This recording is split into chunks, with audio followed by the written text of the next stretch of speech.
সবাইকে স্বাগত জানাচ্ছি ডিবিসি নিউজের নিয়মিত আয়োজন ইসলামী ব্যাংক নিবেদিত তালিকাতায়। আপনাদের সঙ্গে রয়েছে এজি মাহমুদ। এই অনুষ্ঠানে আমরা প্রতিদিনই অর্থ বাণিজ্যের বিভিন্ন বিষয় নিয়ে আলোচনা করে থাকি, আর এরই ধারাবাহিকতায় আজকে আমরা আলোচনা করব 5G সেবা কম দামে।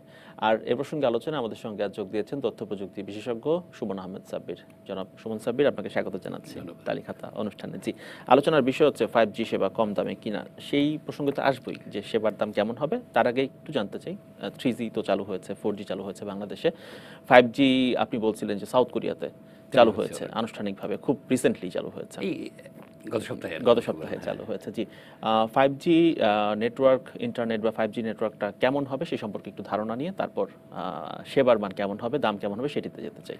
আসলে আমরা যদি 2G, 3G, 4G, 5G কম্পারিজনে আসি, তাহলে 2G, 3G, 4G তে যে জিনিসটা হয়েছে, যদি আমি একজন ব্যবহারকারী হিসেবে বলি, যে এর গতি বেড়েছে, ডাটা ট্রান্সফারের গতি অনেক বেড়েছে। যেটা 2G তে যাচ্ছিল 3G তে অনেক বেশি, 3G থেকে 4G আরও অনেক বেশি। এবং 4G দিয়ে এখন আমরা চাইলে পরে মানে লাইভ ভিডিও দেখতে পাচ্ছি, এবং অনেক অ্যাপ্লিকেশন যে আগে ব্যবহার করতে পারতাম সেগুলো এখন ব্যবহার করতে পারছি। তাহলে 5G তে আসলে কী হবে, আরও কত গতি বাড়বে, আর কত গতি আমাদের দরকার, সেই জায়গাগুলো আসলে 5G নিয়ে সবচেয়ে বেশি পরিষ্কার হওয়া দরকার। এবং 5G নিয়ে আসলে অনেক কথা হচ্ছে, কারণ 5G-কে একটা যুগান্তকারী পরিবর্তন হিসেবে দেখছে না অনেকে।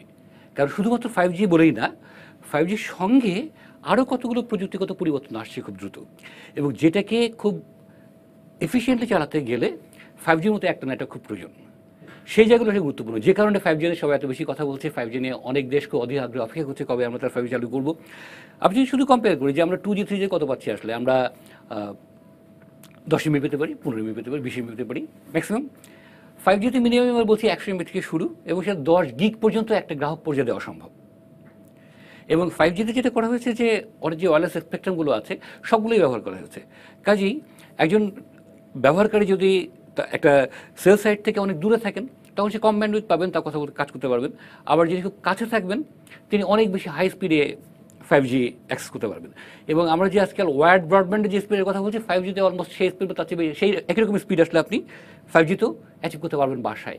কাজেই এই লাস্ট মাইলে ল্যাপটপে বা পিসিতে বা মোবাইল ফোনে আমরা যারা এখনও অনেক জায়গায় ওয়্যার্ড ইন্টারনেটের কথা চিন্তা করি, অনেক ক্ষেত্রে সেক্ষেত্রে আমরা 5G দিয়ে সেটা আমরা কভার করতে পারবো। আচ্ছা, মানে যারা কাস্টমার, তাদের কাস্টমারের ভাবনাটা এরকম যে 1 জিবির যদি একটি ফাইল আমি ডাউনলোড করতে চাই, এখন 4Gতে যে পরিমাণ সময় লাগে, 5G আসলে কেমন সময় লাগবে? আচ্ছা, 10 ভাগের 1 ভাগ লাগা উচিত। এক কথা যদি খুব সহজ রাফলি একটা কথা বলি, সময় নামাতে পারবেন, এটা একটা বড় বেনিফিট। মানে 10 ভাগের 1 ভাগ সময়ের মধ্যে আমি 1 জিবির ফাইল আপনি নামাতে পারা উচিত আর কি। তো এখন প্রোভাইডার যে আমরা প্রপার নেটওয়ার্কটা তৈরি করেছি, আমরা 3G 4G অনেকের সার্ভিস অনেক কমপ্লেন আছে, একটু 4G সব জায়গায় পাচ্ছি না, স্পিডের মান সব জায়গায় সমান নয়। নেটওয়ার্কটা কত সুন্দর করে ডিজাইন করা হয়েছে বা কতজন ব্যবহারকারী একটা নেটওয়ার্ক ব্যবহার করছে, অনেকগুলো কারণের উপরে এই সার্ভিস কোয়ালিটি ডিপেন্ড করে। 5Gর ক্ষেত্রে যদি আমরা ঠিক নেটওয়ার্ক না বানাই, 5Gতে আমরা ভালো সার্ভিস পাবো না। কিন্তু সেটা হচ্ছে আমাদের ব্যর্থতা, সেটা প্রযুক্তিগত ত্রুটি নয় আর কি। 5Gর ক্ষেত্রে যে মূল যে জায়গাটা আসছে, 5Gর ক্ষেত্রে বড় যে চেঞ্জটা এসছে, একটা হচ্ছে স্পিডের কথা বললাম, গতি অনেক বাড়বে। তার সঙ্গে একটা জিনিস আসছে, সেটা হচ্ছে ল্যাটেন্সি। একটা মোবাইল ডিভাইস থেকে একটা সেল সাইট পর্যন্ত 3G বা 4G নেটওয়ার্কে 50 থেকে 60 মিলিসেকেন্ড মতো একটা সময় লাগে। আর 50 সালের টাইম ডিউরেশন কমে যাবে অল্প মনে হয়, কিন্তু 5Gতে 10 মিলিসেকেন্ডের নিচে চলে আসবে। আচ্ছা, এটা বলতে পারেন যে এই মিলিসেকেন্ডটা আমরা বুঝি না, তাহলে আমাদের লাভটা কি?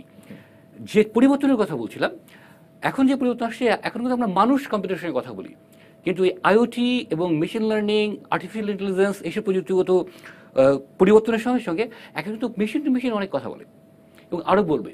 ইন্ডাস্ট্রিয়াল অটোমেশনের কথা বলছি আমরা, ম্যান টু মেশিন নয়, মেশিন টু মেশিন আলাপ করবে, তখন মেশিন বেশি কথা বলবে। একটা ইন্ডাস্ট্রিতে এখন শ্রমিক আছে যারা যন্ত্রপাতি চালায়, এখন সেই জায়গাগুলো তো এখন রোবট নির্ভর শিল্প তৈরি হয়েছে, অনেক শিল্পই রোবট নির্ভর, এবং সেই শিল্পটা এখন সামনে বসে কেউ পরিচালনা করে। 5Gর মতো প্রযুক্তি থাকলে আপনি অনেক দূর থেকে সেই পরিচালনাটা করতে পারবেন। হ্যাঁ, 5Gকে অনেকে আখ্যায়িত করেছেন চতুর্থ শিল্প বিপ্লব।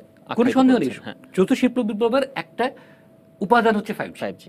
এবং অন্যান্য যে ডেভেলপমেন্টগুলো, যাতে একটা মেশিনকে একটা ইনফরমেশন পাঠাচ্ছে 5Gর মাধ্যমে, তার উপর ভিত্তি করে সেই মেশিন একটা সিদ্ধান্ত নিচ্ছে, তার উপর আরেকটা কাজ হচ্ছে। এই যে টোটাল যে চেইনটা অটোমেশনের মাধ্যমে, কৃত্রিম বুদ্ধিমত্তা এবং এই তার সঙ্গে এই রোবোটিক্স, তার সঙ্গে 5G সব মিলিয়ে আমাদের আসলে এই অনেকগুলো শিল্পের ক্ষেত্রে, অনেকগুলো সার্ভিসের ক্ষেত্রে সেই ক্ষেত্রে বড় রকমের পরিবর্তন আসবে। আর সেই সঙ্গে ইন্টারনেট যেমন আমাদের একটা বড় ধরনের চারিত্রিক পরিবর্তন করে দিয়েছে, আমাদের অভ্যেস পরিবর্তন করে দিয়েছে, 5G আসলে এই পরিবর্তনটা কিন্তু আরও মাল্টি ডাইমেনশনাল হবে, আরো ব্যাপকভাবে জি, হবে। আমাদের হাতে আলোচনার বিষয়টি প্রতিবেদন রয়েছে, সেটি আমরা দেখে নিয়ে বাকি আলোচনায় ফিরে আসছি। দর্শক, আমাদের হাতে আলোচনার বিষয়টি প্রতিবেদন রয়েছে। 5G ইন্টারনেট চালুর জন্য এখন প্রস্তুতি নিচ্ছে দেশের টেলিকম অপারেটররা। তারা বলছে স্পেকট্রামের দাম না কমালে এই হাইটেক সেবাতে ডেটা খরচ কমানো কঠিন হবে। কিন্তু পর্যাপ্ত বিনিয়োগ ছাড়া 5G ইন্টারনেট চালু হলে মানসম্মত সেবা পাবে না গ্রাহকরা, বলছেন টেলিকম বিশেষজ্ঞরা। ড্রাইভিং সিটে কোনো চালক নেই, তবুও চীনের শহর সাংহাইয়ের সড়ক দাপিয়ে গাড়িটি চলছে একদম নিখুঁতভাবেই। এমন আরও অনেক কিছুই ঘটবে 5G ইন্টারনেটের জাদুতে, বলছে বিশ্বখ্যাত প্রযুক্তি প্রতিষ্ঠান হুয়াওয়ে। 4G ইন্টারনেটের চেয়ে 5Gর গতি হবে বহুগুণ। 2021 থেকে 2023 সালের মধ্যেই বাংলাদেশে 5G চালুর পরিকল্পনা রয়েছে সরকারের। ইতোমধ্যেই যার পরীক্ষা করেছে টেলিকম অপারেটর রবি। 5Gর ব্যবহারিক যে জায়গাগুলো, এগুলো নিয়ে অনেকগুলো কাজ করার ব্যাপার আছে। আপনারা শুনেছেন হয়তো যে রিসেন্টলি 5Gর মাধ্যমে আপনার রিমোটলি অপারেশন হয়েছে, মেডিকেল অপারেশন হয়েছে। এই জিনিসগুলো কিন্তু কমার্শিয়াল আসতে একটু সময় লাগবে, এগুলো জাস্ট পরীক্ষামূলকভাবে করা হচ্ছে। বাংলাদেশে 5G স্পিড শুরুতে উন্নত বিশ্বের মতো নাও হতে পারে, বলছে বাংলালিংক। 5Gর কিন্তু অনেক বেশি স্পেকট্রাম লাগবে। যে স্পেকট্রামের প্রাইস এখন আছে, এই স্পেকট্রাম দিয়ে কিন্তু এই প্রাইস দিয়ে it will not be possible. আমেরিকায় 5G, বাংলাদেশের 5G একই নাও হতে পারে, কারণ আমাদের রিকোয়ারমেন্টস ডিফারেন্ট হতে পারে। 5G ব্যবহারের জন্য নতুন হ্যান্ডসেট ও সিম রিপ্লেস করতে হবে গ্রাহকদের। যখন আমরা 5G লঞ্চ করব সেই সময় গিয়েও আমাদেরকে 5G সিম জন্য সেপারেট সিম রিপ্লেস করতে হবে। কমার্শিয়ালি এই মুহূর্তে 5G হ্যান্ডসেট অ্যাভেলেবল না, লিমিটেড কেসে অ্যাভেলেবল করা হয়েছে। নতুন তরঙ্গ কেনাসহ পর্যাপ্ত বিনিয়োগ না হলে গ্রাহক সুবিধা পারবে না 5G নেটওয়ার্কে। টেকনোলজি কিন্তু আপগ্রেডেশনে অনেক ইনভেস্টমেন্ট করতে হয় এবং একটা ইকোসিস্টেমকে রেডি করতে হয়। এখন এই ইকোসিস্টেম যদি রেডি না হয়, ইনভেস্টমেন্টটা যদি ঠিক মতো না হয়, তাহলে পরে এবং এই ইনভেস্টটা শুধু একজনের না, অনেক স্টেক হোল্ডারের হতে হবে। না হলে যেটা হবে, এখান থেকে রিটার্ন অন ইনভেস্টমেন্টটা আপনার অ্যাডিকুয়েটলি হবে না। 2020 সাল নাগাদ আনুষ্ঠানিকভাবে বিশ্বের অনেক দেশে 5G ইন্টারনেট চালুর পরিকল্পনা রয়েছে। AG Mahmud, DBC news, Dhaka. দর্শক, আমরা রিপোর্টে দেখলাম, আবারও ফিরছি আলোচনায়। সুমন আহমেদ সাব্বির রয়েছেন, তথ্য প্রযুক্তি বিশেষজ্ঞ আমাদের সঙ্গে। প্রশ্ন এখন সেবার খরচ নিয়ে, সেবার ব্যয় কেমন হবে। 4Gতে যখন 3G থেকে আসলো, তখন ডেটা প্রাইস কি বেড়েছিল? মানে 4G যখন 5Gতে আমরা আসবো, তখন কি এটার খরচ বাড়বে কিনা? আসলে একটা হচ্ছে যে ডেটার প্রাইস কন্টিনিউস কমছে। আমরা যদি গত 10 বছর ট্রেন্ড দেখি, ডেটার প্রাইস আপনি যদি কত পার্সেন্ট বলবো, কয়েক হাজার গুণ কমে গেছে আসলে, যদি ভলিউম এবং তার প্রাইসের কথা বলি। মোবাইল ইন্টারনেটের ক্ষেত্রে আমাদের ক্ষেত্রে গ্রাহকরা সেই মজাটা পাননি। এখন এখানে ডাটার প্রাইস কিন্তু কমেছে। এখন যেটা হতে পারে যে নতুন ইনভেস্টমেন্ট, তার সঙ্গে যেমন একজন বললেন যে তরঙ্গের দাম কত হবে, এই ফ্রিকোয়েন্সির দাম যদি অনেক বেশি হয়, তাহলে পরে সেটা তো তারা রিকভার করার চেষ্টা করবে। সেক্ষেত্রে সেটা আসবে এই গ্রাহকের ডেটার উপরে, সেই দামটা আসবে। কিন্তু এই যে পরিমাণ ব্যান্ডউইথ বাড়বে, তার সঙ্গে যে পরিমাণ দাম কমা বা বাড়া, সেই হিসেবে আমি মনে করি যে ডাটার দাম আসলে বাড়ার কোনো সুযোগ নেই, ডাটার দাম কমতেই হবে। তারা যদি না কমে, তারা কিন্তু যে কথা আমরা বলছি, যে ধরনের অভ্যেসের কথা আমরা বলছি, আপনি শুধু পাশের দেশ ভারতে যান, আজকে ওখানে মোবাইল ইন্টারনেটের দাম যে জায়গায় চলে গেছে, ওখানে অনেকে আসলে স্বাভাবিক ভয়েস কল করেন না, তারা হোয়াটসঅ্যাপ কিংবা অন্য কোনো একটা অ্যাপস ব্যবহার করতে বেশি স্বাচ্ছন্দ্য বোধ করেন, কারণ ডেটা অনেক সস্তায় এবং এটা তাদের চিন্তা করতে হয় না, কোনো কস্ট নেই। তো এই অভ্যাস কিন্তু আমাদের দেশে গড়ে উঠবে। এখন কত দ্রুত সেটা ডিপেন্ড করবে আমাদের যারা মোবাইল অপারেটররা, সেই সঙ্গে রেগুলেটর বা সরকার যারা এই তরঙ্গের দাম বা অন্য জিনিসগুলো নির্ধারণ করবেন, তার উপর নির্ভর করবে আসলে কত সস্তায় আমরা পাবো। কিন্তু 5Gতে দাম বাড়ার আমি কোনো কারণ দেখছি না। এখন স্পেকট্রামের দাম যদি অনেক বেশি চড়া হয়, টেলিকম অপারেটরগুলোর সাথে ব্যক্তিগতভাবে আলাপ করার সুযোগ হয়েছে আমার প্রতিবেদন করতে গিয়ে, তারা যেটি বলছেন, স্পেকট্রামের দাম যদি অনেক বেশি হয়, সেক্ষেত্রে সেই স্পেকট্রাম কিনে তারা 5G সেবা প্রপারলি দিতে পারবেন না, দিলেও সেটা আসলে খরচ বেড়ে যাবে। এই জন্য স্পেকট্রামের দাম কমানোর পক্ষে তারা কথা বলেছেন বারবার। একটা হচ্ছে এটা একটু দেখা হচ্ছে, একটা হচ্ছে যে স্পেকট্রাম তারা এখন ব্যবহার করছেন 5Gতে, কিন্তু এগুলো তারা ব্যবহার করতে পারবেন, এমন না যে স্পেকট্রামগুলো তাদের নতুন করে কিনতে হবে। তবে হ্যাঁ, 5G বাড়াতে হবে, কারণ এখন 4G আমরা পর্যাপ্তভাবে সব জায়গায় পাচ্ছি না, এরকম অভিযোগ শুনতে পাওয়া যায়। ওইটা একটা জিনিস। আর একটা হচ্ছে যে স্পেকট্রামের কথা যেটা বলছিলাম, স্পেকট্রামটা 5Gতে আসলে অনেক বেশি স্পেকট্রাম দরকার হয়। এখন যে পরিমাণ অল্প 10 মেগাহার্টজ বা 5 মেগাহার্টজ কিনে একটা সার্ভিস লাঞ্চ করে, এটা কি মাইক্রোওয়েভ তরঙ্গ ব্যবহার করে? এটা এই মাইক্রোওয়েভ তো অবশ্যই, তবে এই তরঙ্গের অনেকগুলো ব্রাঞ্চ আছে। যেমন মোবাইলের জন্য 800 মেগাহার্টজ থেকে শুরু করে, তারপরে আপনার 1.8 গিগাহার্টজ, 2.5 গিগাহার্টজ, 3.5 গিগাহার্টজ, বিভিন্ন ব্যান্ডে আসলে আপনার এই মোবাইল সার্ভিসগুলো চলে 5G চালানো যাবে। আপনি সাউথ কোরিয়ার কথা বলছিলেন, যেখানে 5G ইতোমধ্যে চালু হয়েছে, আপনি দেশের বাইরে এক্সপেরিয়েন্সও পেয়েছেন 5G 5G তে আমি আসলে যখন ছিলাম তখন ওরা একটা লাইভ ডেমো করছিল, তখন অফিসিয়াল লাঞ্চ করেনি, এখন তারা অফিসিয়াল লাঞ্চ মানে করলো। এখানকার অভিজ্ঞতা জানতে চাই যে ওখানে যখন লঞ্চ করা হলো 5G, তখন কি রেগুলার যে 4G যে ইন্টারনেট ছিল তার চেয়ে কি ডেটা প্রাইস বেশি হয়েছে নাকি কম না, হয়েছে? তখন তো কমার্শিয়াল লাঞ্চ করেনি। আমার অভিজ্ঞতা যেটা সেটা হচ্ছে যে ওরা বরং 5Gর কি সুবিধা সেটা দেখানোর চেষ্টা করছিল। তারা রিমোটলি একটা রোবটকে দূর থেকে 5G দিয়ে অপারেট করা, কিংবা একটা ড্রোন যেটা অনেক দূরে উঠছে, যেটা 5G নেটওয়ার্ক দিয়ে কানেক্টেড, সেটা 5G নেটওয়ার্ক দিয়ে সেটাকে কন্ট্রোল করে তারা দেখিয়েছে। অর্থাৎ এই যে আমরা যে ভিন্ন মাত্রার যে সার্ভিসগুলো চিন্তা করছি 5Gর উপর বেস করে, সেগুলোর একটা লাইভ ডেমোস্ট্রেশন তারা সেখানে করেছে। আর 5G সার্ভিস এখন তারা লঞ্চ করেছে, আমি জানি না কমার্শিয়ালি কি প্রাইসড, তবে আমার কাছে মনে হয় না যে 5G হওয়ার কারণে দাম বাড়লে মানুষ সেটাকে খুব সহজভাবে নেবে, কারণ ডাটার প্রয়োজনীয়তা বাড়ছে। আগে আমরা 132 kbps ব্যান্ডউইথে খুশি ছিলাম, এখন আমরা 10 mbps 20 mbps 50 mbps নিয়ে মনে হচ্ছে যে আমার ব্যান্ডউইথ কম। ল্যাটেন্সি এক সময় আমাদের বাংলাদেশে ছিল প্রায় 600-700 মিলি সেকেন্ড, এখন সেখানে 50-60 মিলি সেকেন্ডেও আমাদের খুশি হচ্ছে না। অনেকে গেম খেলতে যে খুঁজে বেড়াচ্ছে কোন নেটওয়ার্কে গেলে ব্যান্ডউইথ একটু ল্যাটেন্সি কমবে, তাতে আমরা গেমটা আরও রিয়েল টাইম খেলতে পারবো। আচ্ছা, এখন যে আমাদের সারা দেশে যে মোবাইল যে টাওয়ার রয়েছে, নেটওয়ার্ক টাওয়ার রয়েছে, সেই টাওয়ার ব্যবহার করেই কি 5G নেটওয়ার্ক চালু করা সম্ভব? ডেফিনেটলি এই টাওয়ারগুলি ব্যবহার করতে হবে। এখন প্রশ্ন হচ্ছে যে আমরা কোন ধরনের সার্ভিসের উপরে চালাবো। যদি আমরা মনে করি যে আমাদের ফোনে কথা বলা মানে অথবা ইন্টারনেট ব্যবহার করে যদি আমরা 5G লক্ষ্য হয়, বা দুটোই ধরলাম যে ভয়েস এবং ডেটা দুটোই আমি ব্যবহার করবো, 5G নেটওয়ার্ক দিয়ে করবো, তাহলে আসলে আমাদের খুব বেশি বিটিএস তৈরি করার প্রয়োজনীয়তা আছে বলে আমার মনে হয় না।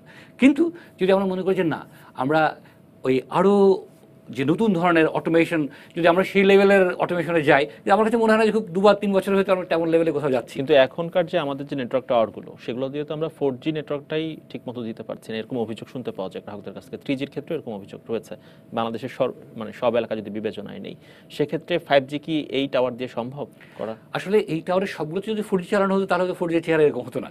সব জায়গায় আসলে 4G সেবা এখন সেবা পৌঁছয়নি। আমি জানি যে অনেক বড় এখনও 3G সেবা ডিপ্লয় করছেন, কারণ 4Gর কাভারেজটা কম, 3Gর কাভারেজটা বেশি। সো 3G দিয়ে আরও বেশি মানুষকে সেবার আওতায় আনার চেষ্টা করছেন, এবং সেটা আমি খারাপ বলছি না, সেটা প্রয়োজন আছে। তো এই ক্ষেত্রে আরেকটা জিনিস আমাদের চিন্তা করতে হবে যে আমরা যদি খুব দ্রুত 5Gতে যাই, তাহলে কি আর 4G রোডের উপর যাবো না, আমরা আসলে এখন থেকে 5G নিয়ে চিন্তা করবো।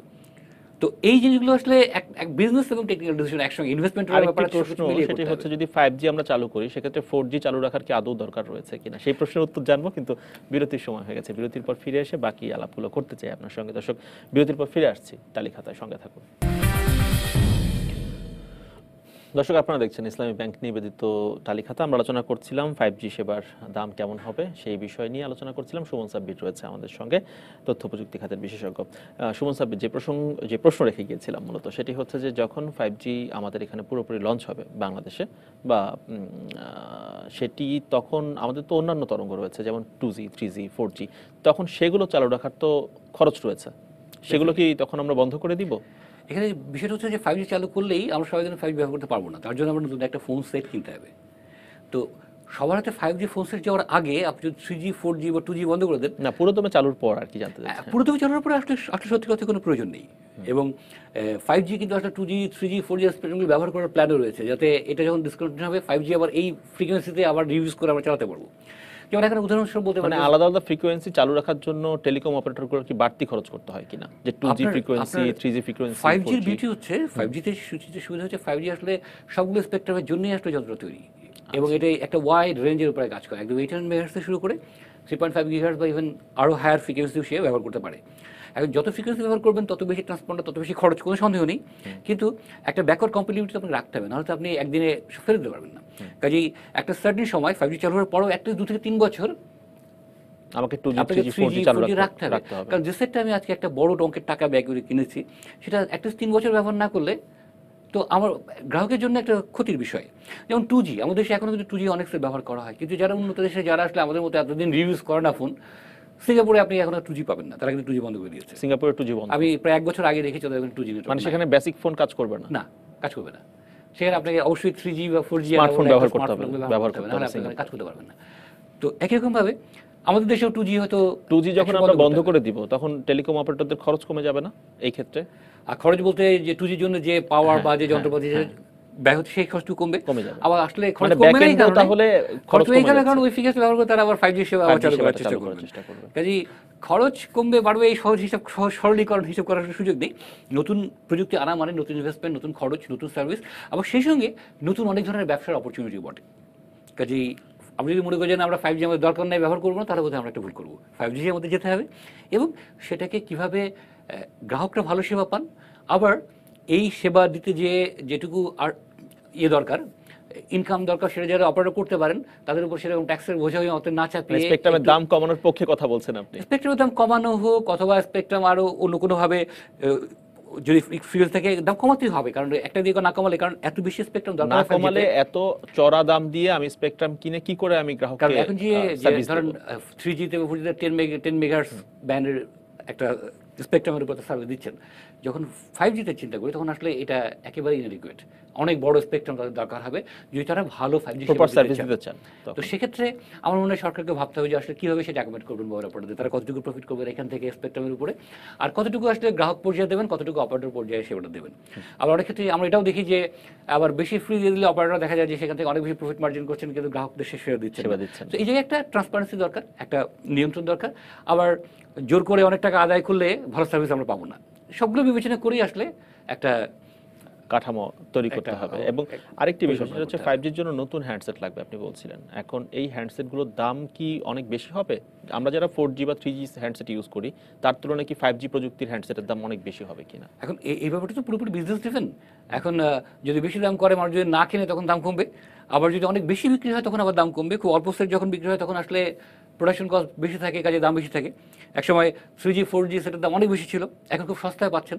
আবার যদি খুব হাই এন্ড সেট কিনতে চান এখন অনেক দাম কিনতে অনেকে বলছেন শুরুতে অনেক বেশি দাম থাকবে কিন্তু যখন বাল্ক প্রোডাকশন হবে তখন আস্তে আস্তে দাম সেটা কমে আসবে। স্বাভাবিক। সেটা তার পিছনে অনেক কমার্শিয়াল রিজন আছে। একটা হচ্ছে যে শুরুর দিকে যারা চায় তারা আসলে শখের বসে কিনছে, তাদের কাছে একটু বেশি টাকা আদায়ও করা যায়, আর যারা সেই জায়গায় না তাদের কাছে দাম কমিয়ে করতে হয়। আবার অল্প যখন তৈরি করবেন তখন প্রোডাকশন কস্ট বেশি হবে। এখন একটু উল্টো প্রশ্নটি করতে চাই। 5G যখন চালু হয়ে যাবে, আমরা যখন 5G হ্যান্ডসেট কিনবো তখন বিপুল পরিমাণ যে হ্যান্ডসেট আমাদের হাতে এখন যেগুলো রয়েছে সেগুলো তো অকেজো হয়ে যাবে, সেগুলোর ভবিষ্যৎ কি? এই জন্য যেটা করতে হবে আসলে 5G চালু করলে আমরা 2G 3G 4G বন্ধ করতে পারবো না। একটা সার্টেন সময় থাকবে, আমরা হয়তো ব্যবহার করব, আপনি হয়তো আমার বিকল্প ফোন হিসেবে এটাকে ব্যবহার করবো। 5G কে আমি প্রথম হচ্ছে বিকল্প ফোন হিসেবে ব্যবহার করছি। মানে যদি 5G এর ফোন সেট কিনি আমি ডেফিনেটলি 5G টা ব্যবহার করব, 4G টা ব্যবহার আর করব, বাকিটা হচ্ছে বিকল্প হিসেবে। এখন এটা হয়তো আমি আর কাকে দেবো যিনি 5G অ্যাফোর্ড করছেন না সে ব্যবহার করবেন, এবং একটা পর্যায়ে এই ফোন সেটগুলো আসলে বাতিল। এবং একটা ফোন সেটের লাইফ টাইম কত 2 থেকে 3 বছর ম্যাক্সিমাম, এর বেশি তো আমরা ফোন সেট ব্যবহার করতে পারি না। যদি আমি গত 10 বছরের ইতিহাস যদি আমরা দেখেন, সো 2-3 বছর আমাদেরকে একটা কোএক্সিস্ট করতে হবে। এবং তখন আবার চ্যালেঞ্জ আসবে, হয়তো 5G এর পর দেখবেন 6G আসছে, তখন আবার আমরা চিন্তা করবো যে 3G 4G বাদ, তখন আবার 5G ফোন সেট আমরা কি করবো, এই একই প্রশ্ন আসবেই। এবং এটা একটা চলমান প্রক্রিয়া এবং আগামী, তার মানে কি এইটুকু নিশ্চিতভাবে বলা যায় যারা মোবাইল ফোন তৈরি করছেন তাদের জন্য বিশাল একটি ব্যবসা হতে যাচ্ছে প্রত্যেক জেনারেশন চেঞ্জের সঙ্গে সঙ্গে 5G 6G? একটা হচ্ছে ব্যবসা, একটা চ্যালেঞ্জও বটে। কারণ একসময় নোকিয়া তো মোবাইল সেট তৈরি করতো, কারণ নোকিয়া কিন্তু সবাই বাজারে নেই। যারা এখন স্মার্টফোন ব্যবহার করছে তারা যখন 5G লঞ্চ হবে আনুষ্ঠানিকভাবে তখন সবাই চাইবেন সেই এক্সপিরিয়েন্সটি নেওয়ার জন্য, সেক্ষেত্রে সবাই নতুন করে একটি করে হ্যান্ডসেট কিনবেন।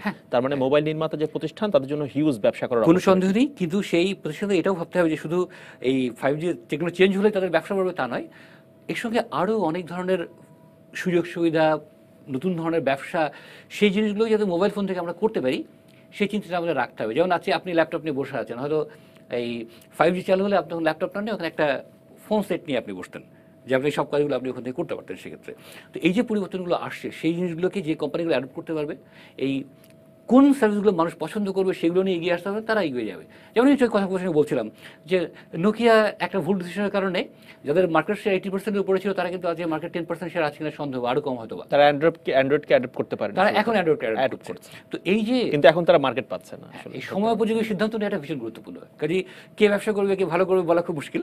তবে যারা এই ইতোমধ্যে আমরা দেখেছি যে Samsung 5G set, Huawei 5G set তৈরি করা শুরু করে দিয়েছে এবং তারা বাল্ক রেটে উৎপাদনে যাবে এরকম খবর আমরা দেখছি বিভিন্ন আন্তর্জাতিক গণমাধ্যমে। বাল্কে ডিপেন্ড করবে আসলে কত অন্য দেশগুলো কত দ্রুত অ্যাডপ্ট করছে। যেমন কোরিয়ার উদাহরণ দিলাম, যারা চালু করেছে, সুতরাং সেই দেশে এখনই সেটা বাজার তৈরি হয়ে যাবে। 5G বেজ একটা সার্ভিস চালু হয়েছে, এরকম আরো কয়েকটা দেশে তাহলে সেখানে ইতোমধ্যে আসলে 5G হ্যান্ডসেটের বাজার তৈরি হয়ে গেছে। তৈরি হয়ে গেছে। আরেকটি বিষয় সিমের বিষয়টি আসতে চাই। এর আগে যখন আমরা মানে 2G থেকে 3G তে আসলাম, 3G থেকে 4G তে আসলাম, আমাদেরকে সিম রিপ্লেস করতে হয়েছে। এখন যখন আমরা 5G তে যাব, অপারেটরগুলো বলছে আরেক দফা আমাদেরকে সিম চেঞ্জ করতে হবে। এই সিম চেঞ্জ করতে গিয়ে গ্রাহককে কেন বাড়তি খরচ করতে হবে? এই process? আসলে এখন কিন্তু গ্রাহককে বাড়তি খরচ করতে হচ্ছে না। প্রথম দিকে হয়েছিল, কিন্তু পরবর্তী কিন্তু যারা 3G থেকে 4G সুইচ করেছেন গ্রাহকরা কিন্তু এইটা চার্জ করেননি। তো এটা হচ্ছে আসলে গ্রাহক প্লাস সরকার। সরকার যদি কোনো ট্যাক্স দাবি করে যে না 4G তে 5G তে যেতে গেলে তোমাকে এত টাকা দিতে হবে, তাহলে মোবাইল অপারেটর চার্জ করবেই। আবার মোবাইল অপারেটর যদি মনে করে যে 5G কে প্রমোট করার জন্য আমি এই কষ্টটুকু নিজে বেয়ার করবো, এটা খুব সামান্য খরচ, সিমের খরচ। আবার যদি সামান্য খরচটা যদি আপনি কয়েক কোটি লোকের ভিতরে দেন, তাহলে একটা বড় খরচ। খরচ। তো এখন সেই জায়গাটাকে এই মোবাইল অপারেটররা এবং সরকার কিভাবে আসলে Minimize দেখবেন করতে তার হবে। উপরে, এটা চাইলেই তারা আসলে ফ্রি দিতে পারেন এই আসলে। সিম দিতে পারে। আমি তো আসলে সিম রিপ্লেস করব, এখানে নতুন করে সিম কিনবো না, কারণ আমার যে পুরনো নাম্বারটি সেই নাম্বারটি থাকবে, আমি নতুন করে আরেকটি সিম নিব যেটি 5G টেকনোলজি সাপোর্ট। এই সিমটা আমি যদি 4G থেকে 5G তে যাই, যাওয়ার পরে যদি দেখা যায় যে আমার কারণে অপারেটরের ওপেক্স কমছে এবং আমি যে ব্যবহার করছি তার কারণে তাকে বেশি টাকা দিচ্ছি, তাহলে সে ডেফিনেটলি বিনে পয়সায় সিমটা দেবে। আর 5G যাওয়ার কারণে যদি দেখা যায় না তার রেভিনিউ কমছে, তাহলে সে ফ্রি দিতে চাইবেই না, তাই না? তো এটা হচ্ছে বিজনেস ড্রিভেন, এবং সেভাবে আসলে দেখা যাবে যে আমরা যা দেখছি যে পরিবর্তন আসছে, তার আসলে ব্যাটারির দাম কমছে, দাম বাড়ার কোনো সম্ভাবনা আমি দেখি না, এবং এই সিম চেঞ্জ করার জন্য খরচও হবে না। তবে হ্যাঁ, মোবাইল সেটের দামটা আমরা যেটা দেখছি যে যত স্মার্ট হচ্ছে তত দ্রুত দাম বাড়ছে। একসময় যে দামে মোবাইল কিনতাম, আবার এখন যেভাবে মোবাইল কিনি তার চেয়ে কম দামে একটা ল্যাপটপ কেনা যায়, যেটা আগে ছিল না। তো এই পরিবর্তনগুলো আমাদের দেখতে হবে, হয়তো আরও অনেক ধরনের পরিবর্তন আসবে ভবিষ্যতে। আরও একটি বিষয়, সেটি হচ্ছে 5G টেকনোলজি যখন আসবে, আপনি শুরুতেই বলছিলেন যে ব্রডব্যান্ড ইন্টারনেট সার্ভিস আমরা যেমন পাই ঠিক তার কাছাকাছি এক্সপিরিয়েন্স পাবো তার বিহীন সেবাতে। তো সেক্ষেত্রে এখন যারা ব্রডব্যান্ড সার্ভিস দিচ্ছেন তাদের ব্যবসা কি তখন থাকবে, নাকি তখন 5Gর দাপটে ব্রডব্যান্ড বা তারের ব্যবসা এখানে থাকবে না, দুটো তারের জিনিস, মাধ্যমে যারা যে ইন্টারনেট সেবা দিচ্ছেন? আমরা 5G তে যে স্পিডের কথা বলছি, ব্রডব্যান্ডের যে ফাইবার অপটিক কেবল তার থেকে কিন্তু অনেক অনেক গুণ বেশি স্পিড দেওয়া যায়। এখনই সেটা আমরা পাচ্ছি। এখন সেটা পাচ্ছে না। সেই এই সময়ের সঙ্গে সঙ্গে 5G যখন আসবে, তখন যদি এমন কিছু অ্যাপ্লিকেশন আসে যার জন্য আসলে 5G চেয়ে বেশি ব্যান্ডের দরকার, তাহলে বাসায় আপনি আসলে broadband connection চাইবেনই।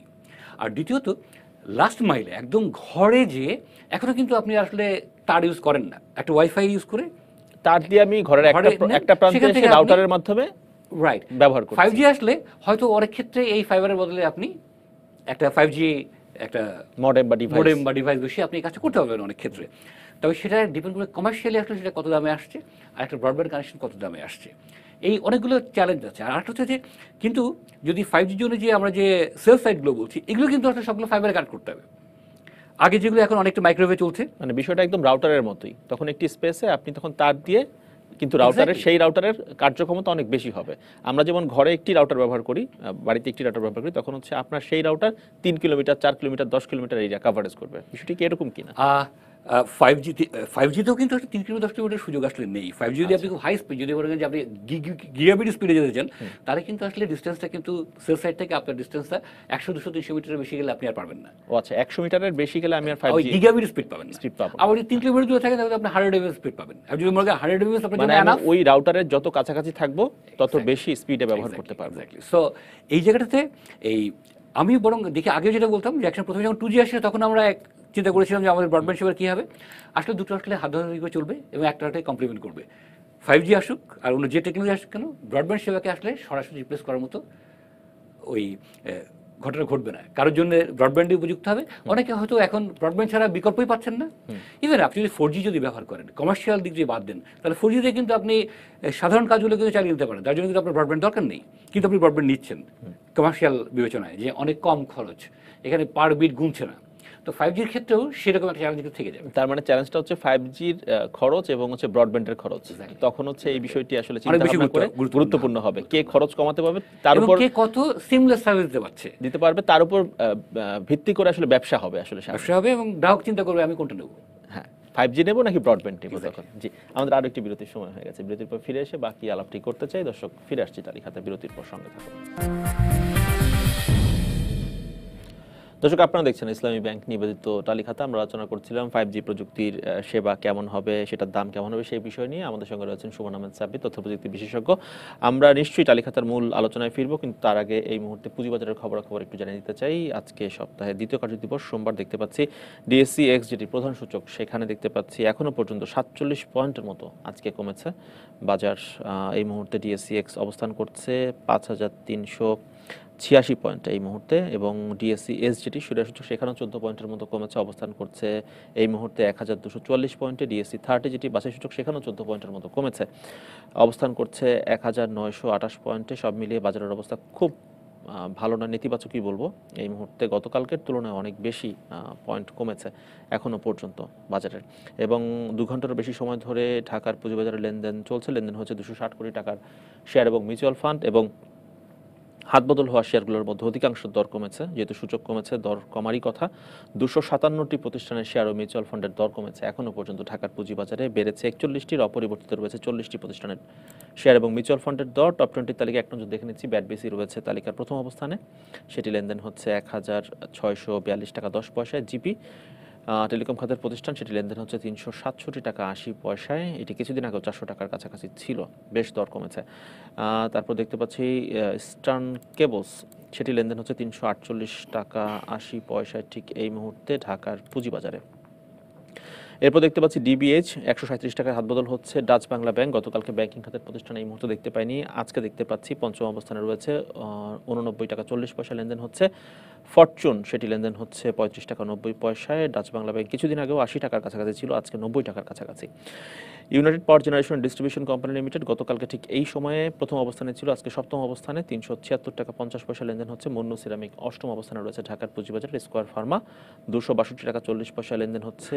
Bangladesh submarine cable company, সেটি লেনদেন হচ্ছে 159 টাকা 70 পয়সায়, দশম অবস্থানে রয়েছে। ব্যাংকিং খাতের আর প্রতিষ্ঠানের মধ্যে প্রিমিয়ার ব্যাংকে দেখতে পাচ্ছি আজকে টপ 20-তে এই মুহূর্তে রয়েছে। ব্র্যাক ব্যাংক রয়েছে দেখতে পাচ্ছি এই মুহূর্তে, দেখতে পাচ্ছি 19 নম্বরে রয়েছে 77 টাকা 60 পয়সা। ডাচ বাংলা ব্যাংকের দর অনেক কমেছে দেখতে পাচ্ছি তুলনামূলক অন্যান্য সময়ের তুলনায়। এটি 200 যদি 52 সপ্তাহের মধ্যে হিসাব করি তাহলে 237 টাকা 20 পয়সা উঠেছিল, এবং সর্বনিম্ন দর ছিল 111 টাকা 30 পয়সায়। আজকে সেই তুলনায় দর অনেকটাই কমেছে দেখতে পাচ্ছি। দর্শক, এই ছিল ঢাকার পুঁজিবাজারের এই মুহূর্তের খবরাখবর আমার কাছে। আমরা আবারও ফিরছি টালিখাতার মূল আলোচনায়। আলোচনা করছিলাম 5G সেবার দাম নিয়ে এবং সেই প্রযুক্তিটি কেমন হবে সেই বিষয় নিয়ে। সুমন আহমেদ সাব্বির, এর আগেও আমরা দেখেছি যে বেশ কিছু প্রতিষ্ঠান এরকম তারবিহীন সেবা দিয়েছিল আমাদেরকে দেশে, কিন্তু তারা খুব বেশি দিন ব্যবসা করতে পারেনি। তাহলে তারবিহীন সেবার ভবিষ্যৎ কেমন? মানে 5G টেকনোলজি ভবিষ্যতে কি দাপট দেখাবে, নাকি গোটা ওয়ার্ল্ডে, নাকি তার যুক্ত সেবাই আসলে দাপট চলবে? আসলে যে সেবাগুলো বন্ধ হয়ে গেছে বলছেন মূলত ওএমএক্স ভিত্তিক সেবাগুলো, এবং সারা পৃথিবীতে আসলে এই প্রযুক্তিটা, তারা তো 4G টেকনোলজির সেবাও দিয়েছে, টেকনোলজি কোনো অংশে খারাপ ছিল না। এখানে একটা ব্যবসায়িক দিক আছে, আন্তর্জাতিক টেলিকম রাজনীতিও আছে এর ভিতরে যথেষ্ট। যারা জিএসএমকে প্রমোট করেনি তারা 3G 4G অন্য যে প্রযুক্তিগুলো সেগুলোকে প্রমোট করেছে, এবং সব অপারেটররা মূলত মোবাইল অপারেটর এই সেবাটা দিয়েছেন। এবং ওয়েবএক্স সেবাটা কিন্তু একটা ভিন্ন ধরনের অপারেটর তৈরির প্রচেষ্টা ছিল। তারা কিন্তু ঠিক মোবাইল সেবা বিকল্প হিসেবে আসেনি, তারা বরঞ্চ ইন্টারনেট সেবা নিয়ে এসেছিলেন বাজারে, যেটা তারা সাকসেসফুল হননি। হয়তোবা পর্যাপ্ত ইনভেস্টমেন্ট করেননি, সেটাও একটা কারণ হতে পারে। অনেক আলোচনা করা যেতে পারে তারা কেন ব্যর্থ হয়েছে। কিন্তু মূল কথা যদি আসি, আসলে ওয়্যারলেস এবং ওয়্যার তার ভিত্তিক সেবা দুটো আসলে হাত ধরাধরি করে চলবে। এটা আসলে একটা আরেকটাকে রিপ্লেস করে ফেলবে, এটা ভাবার কোনো কারণ নেই। কিছু জায়গায় যেমন একদম লাস্ট মাইলে যে আমাদের ঘরের ভেতরে আমরা আসলে আর তারযুক্ত সেবা ব্যবহার করবো কিনা সন্দেহ, আমরা আসলে মূলত ওয়্যারলেস সেবার দিকে ঝুঁকছি খুব বেশি মাত্রায়। কিন্তু এই ওয়্যারলেস সেবাগুলোকে আসলে চালু রাখার জন্যে তার লাগবে, ফাইবার অপটিক কেবল ছাড়া। আগে যেমন মোবাইল যে সেল সাইটগুলো মূলত মাইক্রোওয়েভ ভিত্তিক সংযোগ ছিল, এখন হয়তো কিছু ক্ষেত্রে মাইক্রোওয়েভ থাকবে দুর্গম এলাকাতে, কিন্তু মূলত সেটা হবে হচ্ছে ফাইবার অপটিক কেবলের মাধ্যমে। কাজেই এই ওয়্যারলেস সেবা যদি বলেন, একটা ওয়্যার সেবা ছাড়া কিন্তু ওয়্যারলেস সেবা চলবে না। কাজে এই দুটো সেবা আসলে পাশাপাশি থাকবে। এখন গ্রাহক পর্যায়ে কিছু মানুষ এখনও ওয়্যারলেস ব্যবহার করেন, কেউ ওয়্যার সেবা ব্যবহার করেন, এবং এটা আরও দীর্ঘদিন চলবে। এখনই বোধহয় বলার সময় আসেনি কে কাকে রিপ্লেস করবে। আচ্ছা, এখন 5G যখন আমরা ব্যবহার করব, 5Gর মডেম যেখানে থাকবে, যেই নেটওয়ার্কে থাকবে, সেখানে কি একসঙ্গে বসে 100 জন গ্রাহক যখন একই সময়ে একসঙ্গে 5G ব্যবহার করবেন, নেট ব্যবহার করবেন, তখন কি স্পিড একই রকম থাকবে? আবার যখন 1000 জন সেই মডেমের পাশে বসে যখন ব্যবহার করবেন, তখন কি স্পিড একই রকম থাকবে? সুযোগ নেই সেটা, কারণ যে প্রত্যেকটা সেল সাইটে একটা সার্টেন ক্যাপাসিটি নেওয়া হয়। এখন ব্যবহারকারী তার চেয়ে বেশি ব্যবহার করার সংখ্যা যত ব্যবহারকারী বাড়বে তত স্পিড কমবে, এটা খুব স্বাভাবিক। কাজে এটা অপারেটররা এমনভাবে প্ল্যান করেন যাতে একটা জায়গায় আসলে কি পরিমাণ ইউজার থাকতে পারে সেই পরিমাণ ক্যাপাসিটির সেল সাইটটা তৈরি করেন। একটা ফাঁকা মাঠে কি হবে, আর একটা স্টেডিয়ামে যদি আপনি 5G ডিপ্লয় করেন, তাহলে দুটোর আর্কিটেকচার একরকম হবে না। কাজে ওখানে অনেক ব্যবহারকারী এবং স্টেডিয়ামে যখন তারা লাইভ খেলা স্ট্রিমিং করা শুরু করে যদি সবাই, তাহলে সেখানে সেই পরিমাণ ক্যাপাসিটি ওখানে ডেভেলপ করতে হবে, নাহলে কিন্তু সেবা দিতে পারবেন না। কাজে এটা অপারেটরদের দায়িত্ব, তারা কোন এলাকাতে ঘনবসতিপূর্ণ এলাকাতে বেশি ক্যাপাসিটি লাগবে, যেখানে গ্রামে বা যেখানে ফাঁকা এলাকা, যেখানে জনবসতি কম, সেখানে কম ক্যাপাসিটি তৈরি করতে হবে। সেটা সে নিয়ম কিন্তু 2G 4G 5G যেখানে বলে সব জায়গায় কিন্তু মোটামুটি একই রকম। তার সঙ্গে যেটা মাথায় রাখতে হবে, নতুন ধরনের সেবাগুলোকে এই 5G নেটওয়ার্কে আনতে গেলে তার জন্য যে প্রস্তুতিগুলো, তার জন্য যে অন্যান্য যে ইন্ডাস্ট্রিয়াল ভ্যালু চেইনগুলো, সেগুলো প্রপারলি তৈরি হচ্ছে কিনা। আমরা শুধু 5G নেটওয়ার্ক ডিপ্লয় করলাম, কিন্তু অন্যান্য যে পরিবর্তনগুলো দরকার, যে অটোমেশনের কথাগুলো বলছি বিভিন্ন সেবার ক্ষেত্রে, আপনি যেমন এটা ভিডিওতে দেখালেন ড্রাইভারলেস Autonomous কার, car, তো এর শুধু ড্রাইভারলেস কার নয়, যেমন একজন বললেন যে রিমোট সার্জারি, এরকম আরো অনেক সেবার ক্ষেত্রে, অনেক প্রতিষ্ঠানের ক্ষেত্রে কিন্তু আসলে এই সুযোগটা আছে। সবাই যদি একই সঙ্গে এই পরিবর্তনটাকে অ্যাকসেপ্ট করে এবং চেঞ্জ করে, তাহলে 5G will be grand success. কিন্তু যদি তার জন্য না করে, তাহলে দেখা যাবে যে না, আমরা ওই হয়তো বলবো যে না, ইন্টারনেট স্পিড ফাস্টার হয়েছে, এর বাইরে আর কি হলো, আর কিছুই হলো না। তো এটা ডিপেন্ড করবে আসলে আমরা কীভাবে এটাকে নিচ্ছি। তবে একটা জিনিস মাথায় রাখতে হবে, যে প্রযুক্তি পরিবর্তনের সঙ্গে সঙ্গে আমাদের যে প্রযুক্তি নির্ভরতার যে জায়গাটা, সেই জায়গাটায় আমাদের সতর্ক থাকতে হবে। আমি বলছি এই কারণে, কারণ 3G 4G আসার পরে বা হাই স্পিড ব্রডব্যান্ড আসার পরে আমরা অনেক বাচ্চাদের ক্ষেত্রে যে তারা অসামাজিক হয়ে যাচ্ছে, তারা এই টেকনোলজি নির্ভর হয়ে যাচ্ছে। 5G আসলে কিন্তু আরও বেশি ঘটার সম্ভাবনা এই বিষয়টা। তো সেই জায়গায় আমাদেরকে যাতে আমরা স্বাভাবিক মানুষ থাকি, এইটি হচ্ছে লাস্ট পয়েন্ট। আমি বলতে চাই যে আমরা শুধু প্রযুক্তি নিয়ে কথা বলছি বটে, বাট প্রযুক্তির ভালো এবং মন্দ দিক দুটোই আছে, এটা আমাদের মাথায় রাখতে হবে। জি, অসংখ্য ধন্যবাদ সুমন আহমেদ সাব্বির আমাদেরকে তালিখাতায় সময় দেওয়ার জন্য। দর্শক, এই ছিল আজকে ইসলামী ব্যাংক নিবেদিত আজকের তালিখাতায়। সঙ্গে থাকুন 24 ঘন্টা।